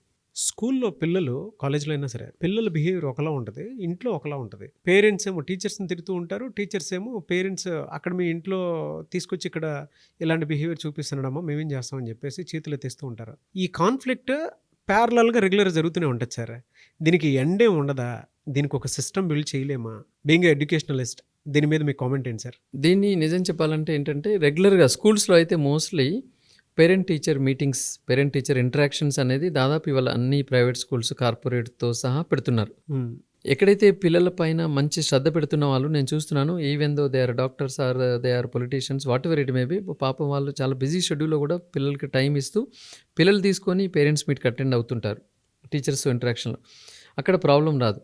బట్ ఎక్కడైతే 20% పేరెంట్సే బిజీ ఉండి ఓకే ఈ మీటింగ్లకు అటెండ్ చేయనప్పుడు మాత్రం త్రో చేయడానికి అవకాశం ఉంటుంది. అందుకే నేనైతే ఏం చెప్తానంటే అట్లీస్ట్ ఎవ్రీ 2 months వన్స్ పిల్లవాడు, పేరెంట్ అండ్ టీచర్స్ ఈ ముగ్గురి కలయిక ఉన్నట్లయితే ఇలా టీచర్ను బ్లేమ్ చేయడం పేరెంట్కి ఉండదు, పేరెంట్ టీచర్ని బ్లేమ్ చేయడానికి కూడా ఉండదు. అయితే 80% వాస్తవానికి రెగ్యులర్ అటెండ్ అవుతున్న దగ్గర ప్రాబ్లం లేదు. ఎక్కడైతే 20% పేరెంట్స్ చాలా బిజీ ఉండి మీటింగ్లకు టీచర్స్ తోటి అటెండ్ కానప్పుడు మాత్రమే జరుగుతుంటుంది. తర్వాత పేరెంట్స్ బిజీ ఉండి ఇంట్లో పిల్లలు ఏం చేస్తున్నారు అనేది గమనించినప్పుడు మాత్రమే జరుగుతుంటుంది. రెస్ట్ 80% అంత అండర్స్టాండింగ్లోనే జరుగుతున్నది. అంటే ఇది ఏదైతే మీరు అన్నారో కాన్ఫ్లిక్ట్ అనేది అది ఎక్కువ రేషియోలో లేదు, ఇట్స్ లెస్ దెన్ 20%. కాబట్టి దాని గురించి మనం పెద్దగా ఇప్పుడు ఎక్కడ కానీ 5-10% నెగిటివ్స్ ఉంటాయి. దాని గురించి అంత పెద్దగా మనం థింక్ చేయాల్సిన అవసరం లేదు. ఎందుకంటే తండ్రికి తెలుస్తుంది ఇంటికి వచ్చినాక కొడుకు ఎలా ఉంటాడు అన్న దాన్ని బట్టి నీకు తెలిసిపోతుంది. అక్కడ నీ కళ్ళ ముందు నువ్వు కనీసం చదువుకోరా అని అనలేకపోతున్నావు, సెల్ ఫోన్ పక్కన పెట్టి. నువ్వు టీచర్ని తిరిగితే ఏం లాభం అండి? ఇంటికి వచ్చిన తర్వాత సెల్ ఫోనే చూస్తున్నాడు వాడు, సెల్ ఫోనే చూస్తున్నాడు, బుక్స్ ఓపెన్ చేయట్లేదు అంటే 0 మార్క్స్ వస్తాయి కదా. 0 మార్కులు వచ్చేదాకా చూసి మా వాడికి 0 వచ్చి నేను ఏం చేస్తున్నావు అంటే ఇంట్లో పుస్తకాలు ఓపెన్ చేయట్లేదు, సెల్ ఫోన్తో ఆడుతున్నాడు, టీవీ చూస్తున్నాడు, మరి మీరేం చేస్తున్నారు? సో పేరెంట్స్ రెస్పాన్సిబిలిటీ మర్చిపోతున్నారని చెప్తారు మీరు. ఎస్, అంటే ఇది వెరీ లిమిటెడ్. అంటే అందరని కాదు, ఒక 20%. మరి టీచర్స్ రోల్ సార్ ఇందులో? టీచర్స్ కూడా మీరు అన్నట్టుగా ఒక 20% నెగ్లెక్ట్ చేస్తున్నారు అనేటువంటి పాయింట్లోనే ఎక్కువ వింటుంటాం మనం. అయితే అక్కడ నిజంగా చెప్పాలంటే అది టీచర్ ప్రాబ్లం కాదు, అది ప్రిన్సిపల్ ప్రాబ్లం, మేనేజ్మెంట్ ప్రాబ్లం. టీచర్ను మానిటర్ చేయడానికి ఉంటారు చాలా మంది. ఇవాళ రేపు అడ్మినిస్ట్రేటివ్ వింగ్ ఉంటుంది. అడ్మినిస్ట్రేటివ్ వింగ్ టీచర్లను కరెక్ట్గా ప్రాపర్గా గైడ్ చేస్తే టీచర్ తప్పు చేయడండి. కానీ టీచర్ను మానిటర్ చేయాలి. టీచర్ను అది రాంగ్ ఇలా ఇప్పుడు ఆయన ఒక పాలసీ పెట్టుకున్నాడు, మీ పేరెంట్ స్టైల్కి తగ్గట్టుగా, మీ పేరెంట్ యాటిట్యూడ్, మీ స్కూల్ నియమానికి తగ్గట్టుగా you need to guide the teachers. కాబట్టి మేనేజ్మెంటు టీచర్స్ ప్రాపర్ వేలో ఉన్నప్పుడు ఈ తప్పులు కూడా జరగవు. టీచర్ అనే వాళ్ళు ఎక్కడ డైరెక్ట్ బాధ్యులు కాదండి. If the management is irresponsible or the principal is irresponsible, teacher automatically they may become. కాబట్టి నేను అక్కడ టీచర్ని తప్పు పట్టకుండా అక్కడ ప్రిన్సిపల్ అయినా లేకపోతే మేనేజ్మెంట్ అయినా ఉండి ఉంటుంది అనుకుంటాను. But what ever it may be, ఇలా ఒకరికొకరు బ్లేమ్ చేసుకోవడం అనేది ఎక్కువ రేషియోలో లేదు, హార్డ్లీ 15-20%. మీరు కెరీర్ స్టార్ట్ చేసినప్పుడు విద్యా వాతావరణం ఒకలా ఉండేది, ఇప్పుడు ఒకలా ఉంది. పిల్లలు సడన్గా షాకింగ్ బిహేవియర్ క్లాస్ రూమ్లో ప్రదర్శిస్తూ ఉంటున్నారు.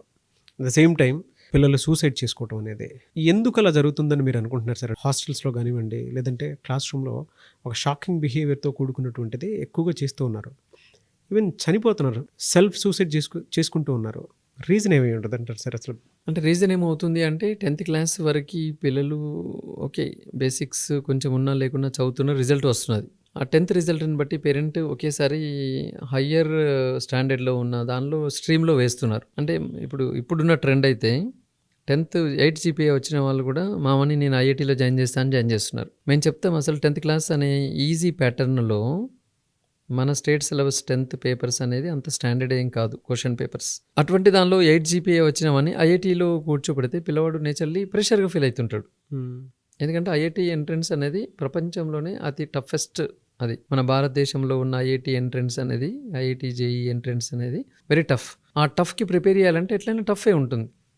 దాన్ని సింపుల్గా స్కూల్లో సరిగా చదివిన వాడికి నీకేదో ఒక టాబ్లెట్ వేస్తే జ్వరం తగ్గినట్టుగా ఏదో ఒక మెడిసిన్ ఇస్తే మనవాడు గొప్పగా అవుతాడని ఏమి ఉండదు.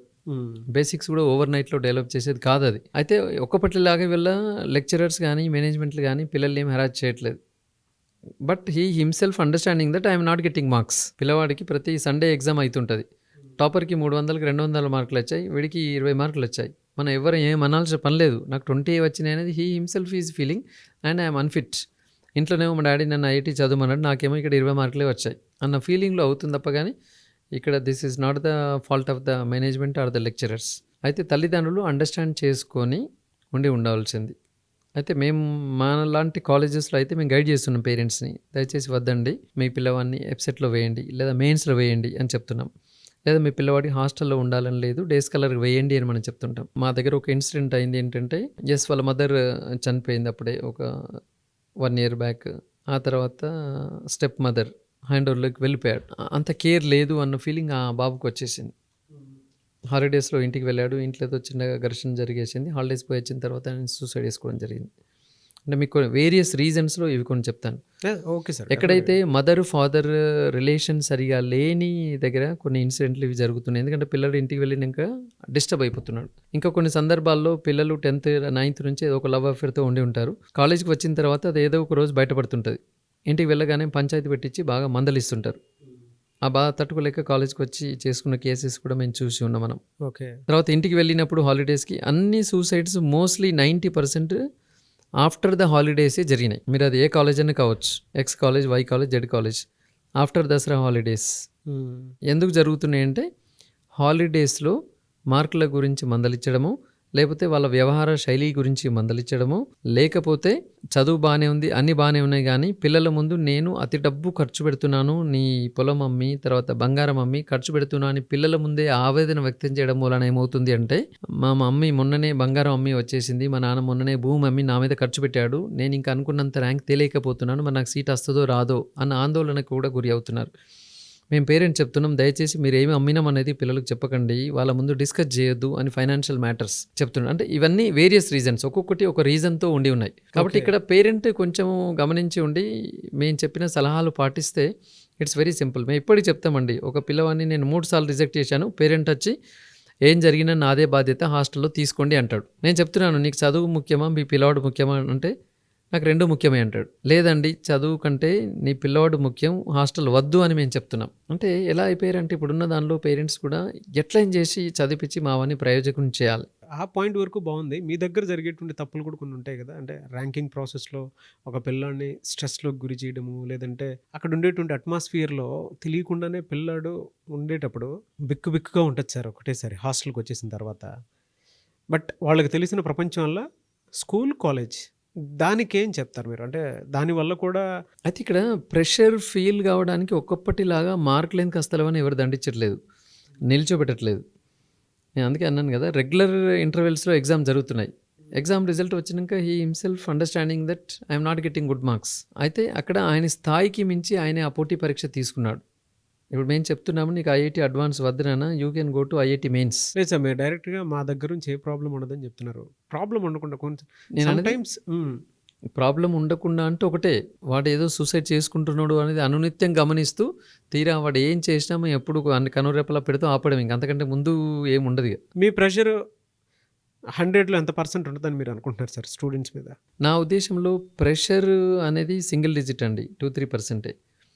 కానీ పిల్లవాడు ఏ రీజన్తో ఏం చేసుకున్నా కొంచెం మేము కేర్ఫుల్గా గమనించి ఉంటే వీటిని ఓవర్కమ్ చేయొచ్చు. ఒక మూమెంట్లో డే టైంలో కాలేజ్ నుంచి పిల్లవాడు హాస్టల్కు సిక్ అని వచ్చేస్తాడు, హాస్టల్లో సూసైడ్ చేసుకుంటాడు. ఆ మూమెంట్లో వార్డెన్ కేర్ఫుల్గా ఉంటే ఆ సూసైడ్ ఆపచ్చు. ఇలా మేము చాలా ఆపాం. నిజంగా చెప్పాలంటే ట్రూలీ ఐఎమ్ టెల్లింగ్, నా జీవితంలో కనీసం ఒక 200-300 మందిని నేను చనిపోతాను అనుకున్న వాళ్ళని ఆపి వాడిని మోటివేట్ చేసి జీవితంలో ప్రయోజకులు చేసిండండి. ఇది జనరల్లీ ఏ మేనేజ్మెంట్ ఏ లెక్చర్ చేసి ఉండరు, నేను పర్సనల్గా చేశాను. ఎంతోమంది తప్పుదో పడుతున్నారు అన్న వాళ్ళని పేరెంట్ చెప్పి ఇది ఇలా ఉందండి, మీకు మోసం జరిగే అవకాశం ఉంది, ప్లీజ్ టేక్ కేర్ అని చెప్పేసి వాళ్ళకి చెప్తే వాళ్ళు దండం పెట్టి వెళ్ళారు. మీరు చేయబట్టి మా అమ్మాయి లేదా మా అబ్బాయి జీవితం ధన్యమైంది సార్, లేదంటే చాలా పెద్ద తప్పు జరిగి ఉండేది అని చెప్పేసి వెళ్తున్నారు. ఎందుకు సార్ అంటే సూసైడ్స్ వరకు వాళ్ళ సైకలాజికల్ ప్రాసెస్ ఎలా ఉంటుందంటారు అసలు? అంటే బ్రతికేదానికంటే కూడా చావడానికి ధైర్యం ఎక్కువ కావాలి. అసలు పిల్లలు ఆ ట్రామాలోకి ఎందుకు వెళ్ళిపోతున్నారు మీరు అనుకోవచ్చు అంటాం సార్ అసలు? అంటే ఇప్పుడున్న ట్రెండ్స్ డిఫరెంట్‌గా ఉన్నాయండి. ఇప్పుడు మీరు చూస్తున్నాం గదా! నాకు మా మమ్మీ సెల్ ఫోన్ కొనియలేదని జెప్పేసి ట్రైన్ కింద పడి చనిపోయింది గూడా మీరు విని ఉన్నారు. అది చదువు ప్రెషర్ ఏం కాదు. అవునా కాదా? ఇవాళ భార్యాభర్తలు కొత్తగా పెళ్ళయిన తర్వాత మా ఆయన నన్ను కార్‌లోనే సినిమాకి తీసుకెళ్తా అన్నాడు. నేను టూ వీలర్ మీద వెళ్ళమని చెప్పాను. నో అన్నాడు. కాబట్టి నేను విడాకులు ఇస్తున్నా అంటారు. మరి అది ప్రెషర్ ఏమైనా? చెప్పండి. ఎందుకు విడాకులయినాయి? అంటే miss matching of the ambitions. ఆ పిల్లవాడికి ఒకలాగా నేను జాలీగా చదువుకోవాలి, నేను సీఏ చేయాలి, సీఈసీ చేయాలి అని అనుకున్నాడు. ఆ తండ్రి తీసుకొచ్చి ఎంపీసీ ఏకంగా ఐఐటీలో కూర్చోబెట్టాడు. ఆయన గోల్‌కి వాళ్ళ నాన్న గోల్‌కి మ్యాచ్ కావట్లేదు. ఇక్కడ కాలేజ్ తప్పిదం కాదు అది. ఎందుకంటే పిల్లవాడు ఏం చదవాలనుకుంటున్నాడు అనేది గమనించాలి. నువ్వు డే స్కాలర్‌కి వెళ్తావా? నువ్వు హాస్టల్‌కి వెళ్తావా? నేను హండ్రెడ్స్ ఆఫ్ పేరెంట్స్ చెప్తున్నాను. When you have a chance to make your child study as a day scholar, please you send him as a day scholar. If he is adjusted as a day scholar, after 2-3 months you can admit in hostel. ఎందుకంటే hostel life అనేది ప్రతి పిల్లవాడి జీవితంలో చాలా అది మలుపు తిప్పుతుంది. పిల్లవాడు ఎన్నో నేర్చుకుంటాడు. ఒక డే స్కాలర్ పిల్లవాడి కంటే హాస్టల్ పిల్లవాడి లోపల మింగ్లింగ్ నేచర్ అనేది ఎక్కువగా ఉంటుంది. పొద్దున్న లేవడము, వాడే సెల్ఫ్ కానీ చేసుకోవడము, తర్వాత ఇవన్నీ కూడా అంటే హాస్టల్ లైఫ్ ఉన్న వాళ్ళ జీవితంలో కొంచెం ఒక యాడెడ్ అడ్వాంటేజ్లో ఉంటారు.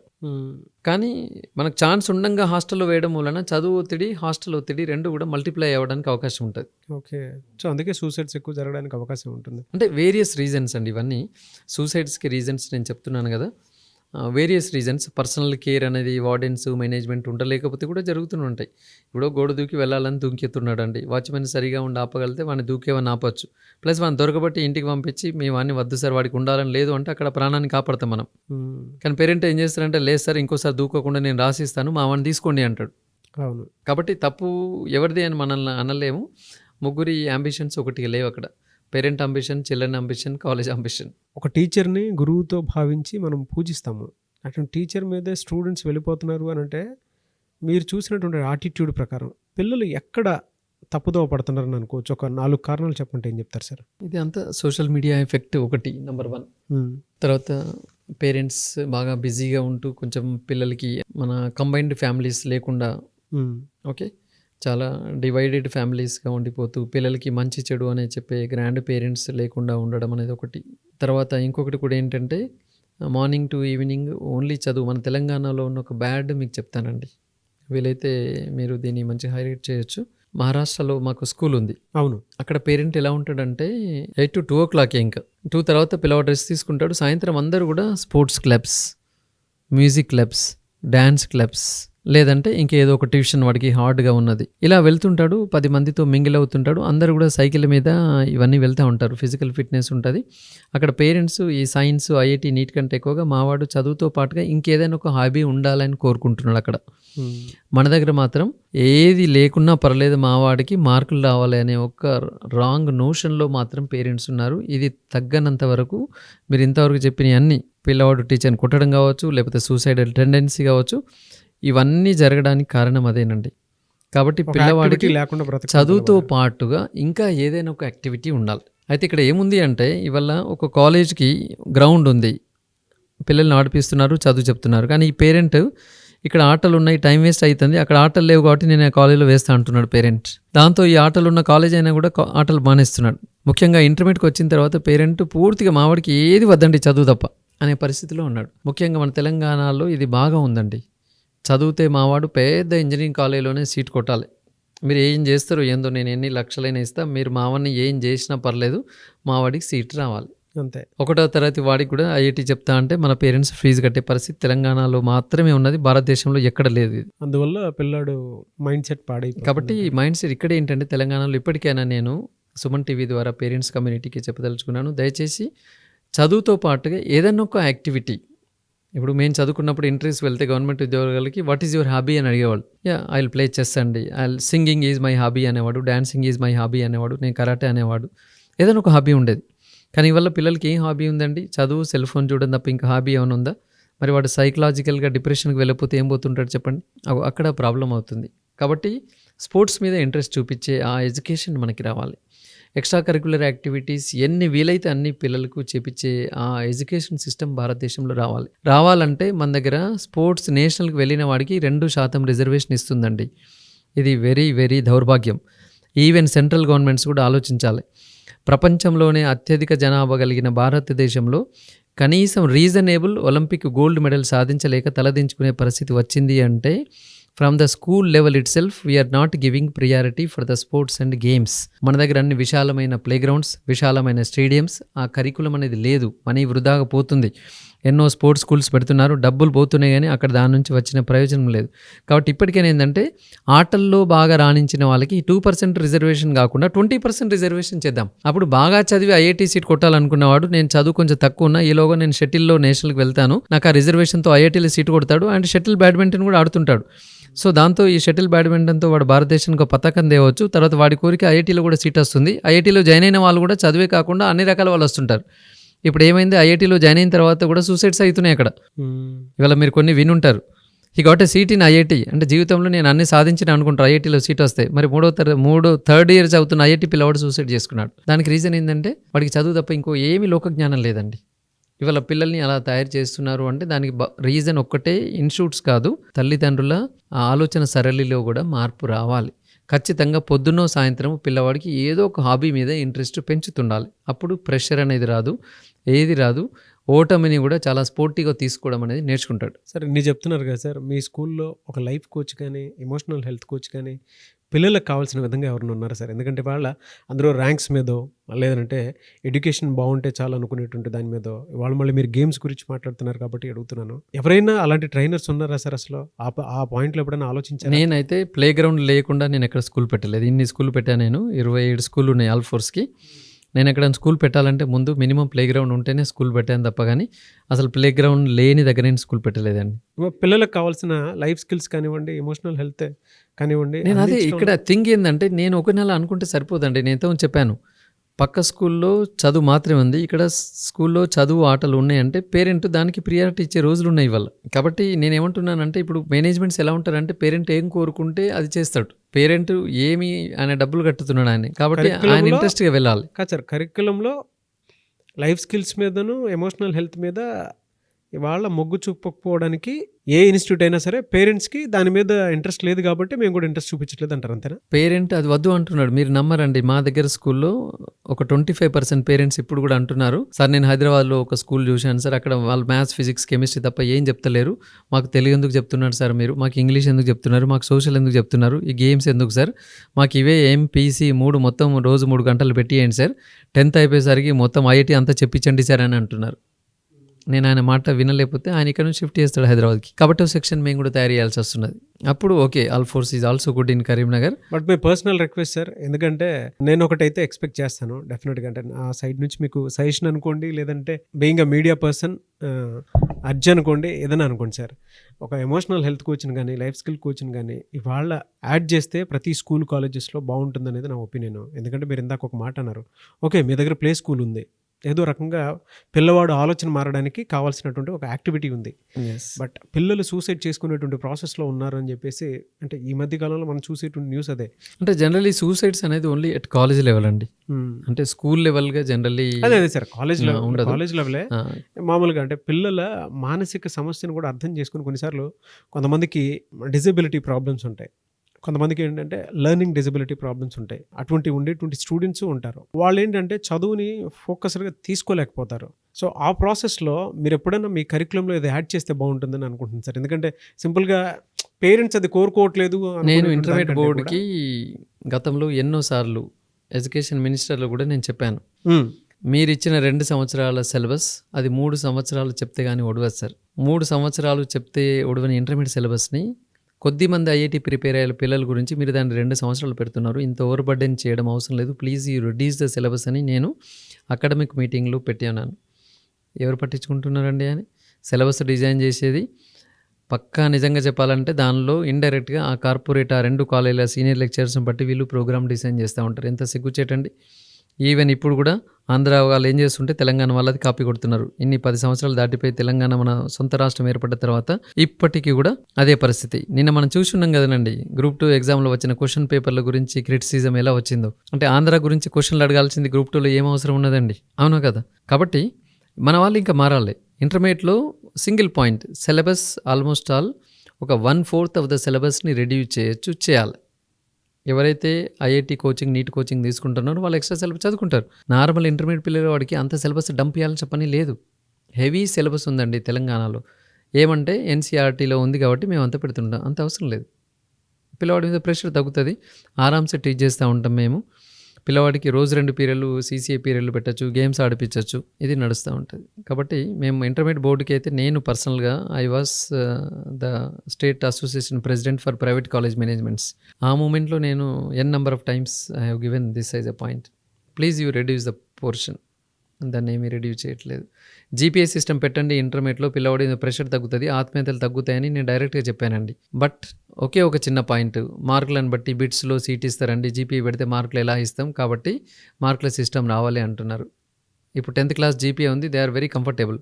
మళ్ళీ మన గవర్నమెంట్ నెక్స్ట్ ఇయర్ నుంచి జీపీఏ తీసి మార్కులు పెడదామని ఆలోచిస్తుంది. అంటే అది ఇట్స్ రాంగ్ సిస్టమ్. అంటే కొన్ని ఉన్నాయి, అది ఇంటర్ బోర్డు వాళ్ళు కూడా గవర్నమెంట్ కూడా దానిపైన చొరవ తీసుకొని మార్చాలి. సూసైడ్లు అవుతున్నాయి ఆపండి అని మాకు మొన్న కూడా డిఐఓ గారు అన్ని కాలేజీలకు మీటింగ్ పెట్టారు. వాళ్ళు మీటింగ్ పెట్టి సూసైడ్లు కాకుండా చూడండి అనే ముందు మా పాయింట్ కూడా వినాలి కదా. వాళ్ళు 10 సంవత్సరాల నుంచి మెతుకుంటున్నాం సార్, మార్కుల సిస్టమ్ తీసి జీపీఏ సిస్టమ్ పెట్టండి. ఇంతవరకు దాని గురించి లేదు. సరిగ్గా ఇంత సిలబస్ అవసరం లేదండి, దీన్ని తగ్గించాలి. పర్టికులర్గా కెమిస్ట్రీ 3 years చెప్తే కానీ ఒడవని సిలబస్ 2 సంవత్సరాల్లో ఉందండి. ఏం చేస్తారు లెక్చరర్? టక ఉరకాల్సిందే. అవును కదా, అది పరిస్థితి ఉన్నది. కాబట్టి మన ఎడ్యుకేషన్ సిస్టంలో కూడా మన గవర్నమెంట్ కానీ, ఈ బోర్డు సెకండరీ స్కూల్ కానీ, ఇంటర్మీడియట్ బోర్డు కానీ వాళ్ళు కూడా కొంచెం మార్పులు చేసుకోవాలి. ఫీల్డ్ మీద ఎవరున్నారు వాళ్ళతో ఆలోచించి సిలబస్ని డిజైన్ చేయాలి. ఒక యూనివర్సిటీ ప్రొఫెసర్ని తీసుకొచ్చి సిలబస్ డిజైన్ చేస్తే ఇంటర్మీడియట్ పిల్లవాడికి, స్కూల్ పిల్లవాడికి ఎలా ఉంటుందండి? యూనివర్సిటీ ప్రొఫెసర్కి ఉన్న దీనికి ఎక్కడ సంబంధం అంటే ఉంది? ఆ పిల్లల మీద ఆ కేర్ మీరు తీసుకోవడానికన్నా సరే మోటివేషనల్ స్పీకర్స్ను అంటే కొన్ని మనం పెట్టిస్తూ ఉంటాం సార్. జనరల్గా ఏదైనా అకేషన్ వచ్చినప్పుడు, ఫ్రెషర్స్ పార్టీ ఉన్నప్పుడు కానివ్వండి, ఫేర్వెల్ పార్టీ ఉన్నప్పుడు కానివ్వండి, స్పీకర్స్ని తీసుకొచ్చి డెఫినెట్ అది మనం ఆల్ఫోర్స్లో అయితే పెంచేస్తున్నామండి. అదే సార్, అంటే వెరీ రెగ్యులర్ పర్సనల్గా దాన్ని కరికులంలో వెరీ రెగ్యులర్గా మనం చేస్తున్నాం. లైఫ్ స్కిల్స్ కోచ్ను. అంటే నేను అనేది ఏంటంటే సార్, పర్సనల్గా మీకు ఏ విధంగా అయితే ప్రతి సబ్జెక్ట్కి టీచర్స్ ఉన్నారో ఈ సబ్జెక్ట్ని కూడా ఇంక్లూడ్ చేయండి అని చెప్పేసి అడుగుతున్నాను సార్ నేను. ఎందుకు అని అంటే ఇవాళ పిల్లల మానసిక స్థితి నేను చెప్పడం కంటే కూడా మీరు దగ్గరుండి చూస్తున్నారు కాబట్టి మీకు క్లారిటీ ఉంటుంది. సో అందుకే నేను అడుగుతున్నాను. ఇంటర్మీడియట్లో జాయిన్ అయిన పిల్లవాడు అందరికీ చదువుకోవాలని ఉండదండి, కొద్దిమందికి ఆడుకోవాలని ఉంటుంది. నేను మా దగ్గర స్కూల్ గేమ్ ఫెడరేషన్ అంటే గవర్నమెంట్ కండక్ట్ చేసే గేమ్స్కి నేను మా పిల్లలందరిని పంపిస్తూ ఉంటే మా దగ్గర ఉన్న వాళ్ళు చెప్పారు, మొత్తం ఆల్ఫోర్స్ పిల్లలేనానండి, మీరు ఎంతమందిని అవసరం లేదు తీసుకెళ్ళండి, మేము ఆడిపియమన్నారు. ఎందుకు అంటే ఎంటైర్ ఉమ్మడి కరీంనగర్ జిల్లాలో అంటే 4 జిల్లాలు, కరీంనగర్, సిరిసిల్ల, జగిత్యాల, పెద్దపల్లి, 4 ఉమ్మడి జిల్లాలలో గవర్నమెంట్ జూనియర్ కాలేజెస్లో ఉన్నది ఒకటే ఒక్క ఫిజికల్ డైరెక్టర్. 4 చిన్న జిల్లాలు, కరీంనగర్ ఉమ్మడి జిల్లాలో ఒక్క గవర్నమెంట్ ఫిజికల్ డైరెక్టర్ ఏం గేమ్స్ ఆడిపిస్తారండి? మేము పిల్లలు పంపించేస్తే రిటర్న్ చేస్తున్నారు. చాలా బాధాకరం సార్. మీరు ఆ స్టాటిస్టిక్స్ చెప్తూ ఉంటే చాలా బాధగా ఉంది. 4 ఉమ్మడి జిల్లాల్లో కలిసి ఒక పీఈటీ టీచర్ ఉన్నారు అని అంటే, అదే అక్కడ 20 మంది పీటీలు ఉండి మంచి గేమ్స్ మంచి ఆడిపిస్తే ఈ చదువు సగం ఉన్నవాడు గేమ్స్ తోడు రిఫ్రెష్ అయిపోతూ ఉంటాడు, వాడికి ఒక మెడల్ వస్తూ ఉంటుంది, జీవితం మీద ఒక ఆశ ఉంటుంది, చదువులో తక్కువ వచ్చినా కూడా సార్ నేను సెలెక్ట్ అయ్యాను అన్న ధైర్యంతో వాడు జీవితంలో ముందుకు వెళ్తుంటాడు.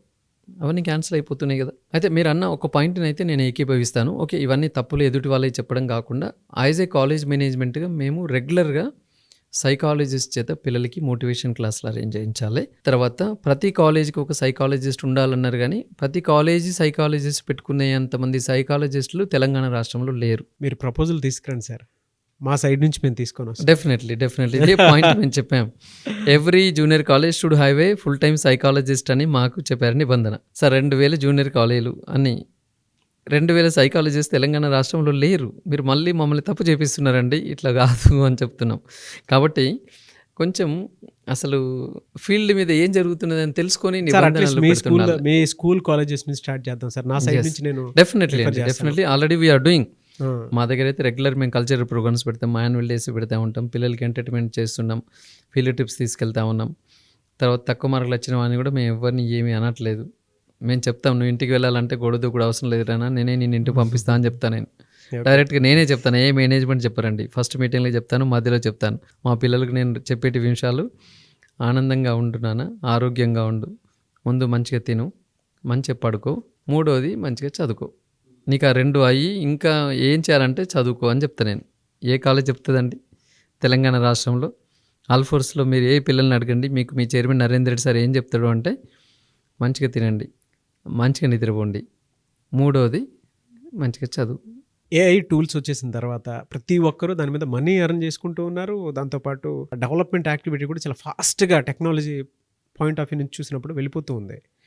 పిల్లలు కూడా వెంటనే టెక్నాలజీకి అడిక్ట్ అయిపోతూ ఉన్నారు. టీచర్స్ అవసరం ఉందంటారా సార్ అసలు? అది హార్డ్లీ 10% స్టూడెంట్స్ అండి.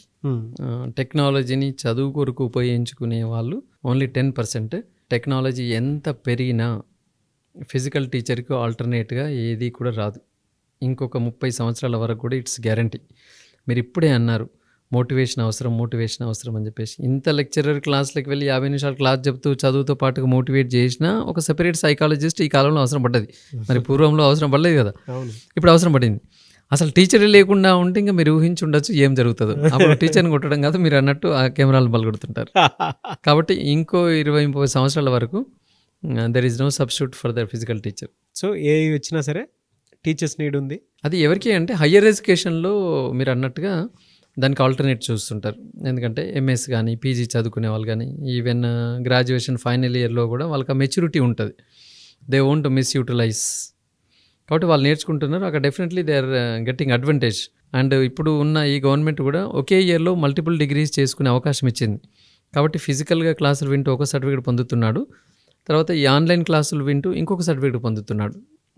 At higher education level definitely it is going to benefit the student community like anything. But up to intermediate AI ద్వారా కానీ దీని ద్వారా కానీ ఆన్లైన్ క్లాస్ ద్వారా ఎలాంటి మన కొత్త అడ్వాంటేజ్ అనేది ఏం లేదు. అడ్వాంటేజ్ అయితే but at higher education it is going to benefit a lot.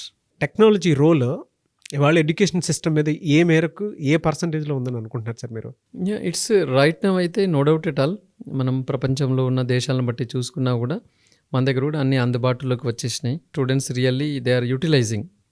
ఎందుకంటే నెంబర్ ఆఫ్ బుక్స్ రిఫర్ చేసుకునే కంటే ఒక చిన్న యాప్లో వాడికి ఎన్నో పోటీ పరీక్షలకు సంబంధించిన స్టడీ మెటీరియల్ అందుతున్నాయి. తర్వాత ఏ టాపిక్ అంటే ఆ టాపిక్ మీద గూగుల్ సెర్చ్ చేస్తే వీడియో క్లాసెస్ డైరెక్ట్గా వింటున్నాడు, లేదా డైరెక్ట్గా డౌట్ సెషన్లో అటెండ్ అయ్యే అవకాశం అనేది వచ్చింది. తర్వాత డైరెక్ట్గా ప్రాక్టీస్ టెస్ట్లు రాసుకుంటున్నారు ఆన్లైన్ ద్వారా. ఇవన్నీ కూడా నిజానికి చదువుకునే పిల్లలకి, తర్వాత నేను బయటికి వెళ్లకుండా ఏదో చేయాలనుకున్న వాళ్ళకి ఇది బాగా అడ్వాంటేజ్ అవుతుంది.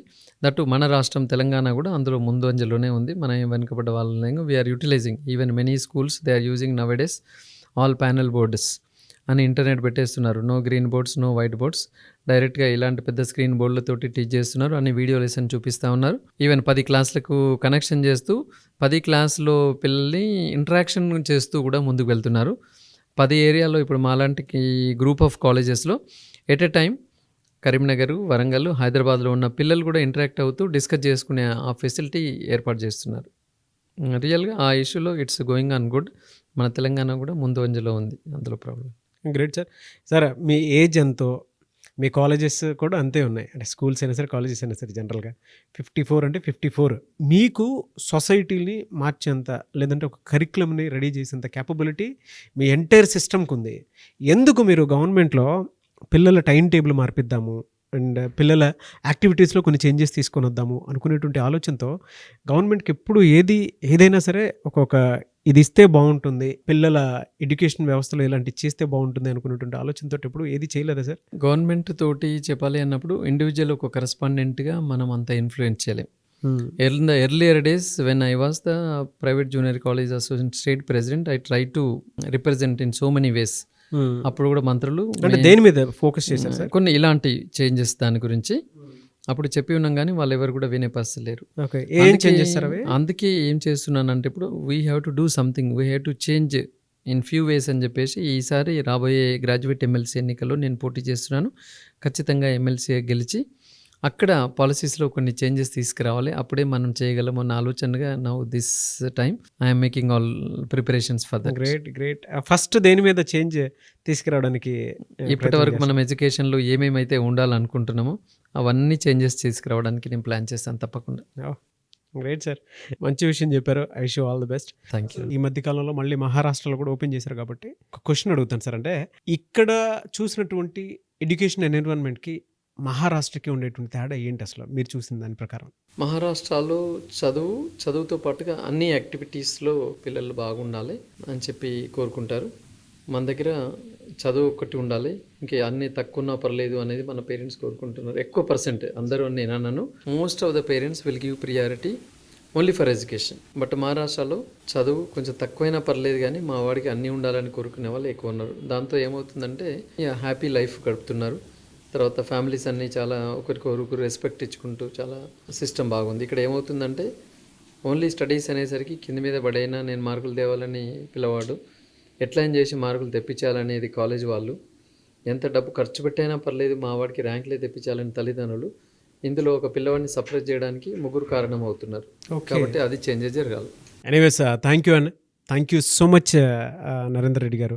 ఎందుకంటే ఇవాళ మీరు చెప్పినటువంటి ప్రతి విషయంలోనూ ఎడ్యుకేషనల్ ఇన్స్టిట్యూట్స్కి కావాల్సినటువంటి మన ఎవరైనా ఏదైనా ఎడ్యుకేషన్ ఇన్స్టిట్యూట్ స్టార్ట్ చేయాలి అంటే కావాల్సినటువంటి బేసిక్ క్వాలిటీస్ ఏమి ఉండాలి, at the same time students వాళ్ళు ఏం కోల్పోతున్నారు, ఏం తెలుసుకోవాలి, పేరెంట్స్ వాళ్ళు ఏం కోల్పోతున్నారు, ఏం తెలుసుకోవాలి, టీచర్స్ వాళ్ళు ఏం కోల్పోతున్నారు, ఏం తెలుసుకోవాలి, టెక్నాలజీని ఎంతవరకు అడాప్ట్ చేసుకోవాలి. మీరు ఇందాక అన్నారు విద్యా వ్యవస్థలో కొన్ని చేయాల్సినటువంటి మార్పులు చేర్పులు కూడా ఉన్నాయి. నేను ఎమ్మెల్సీ అయిన తర్వాత మాత్రమే వాటి మీద నేను మాట్లాడతానని చెప్పేసి చెప్పడం జరిగింది. Really great thing. Thank you so much for your time sir. Thank you very much Nagaraju గారు. Really very wonderful experience. ఎందుకంటే చాలా మంచి మీరు ఇంటరాక్షన్ ఏర్పాటు చేస్తున్నారు. ఇట్స్ నాట్ లైక్ ఏదో క్వశ్చన్ ఆన్సర్ అనేది కాకుండా ఒక discussion went on very well and no doubt at all this is going to help the education community. Yes, thank you so much sir. Thank you.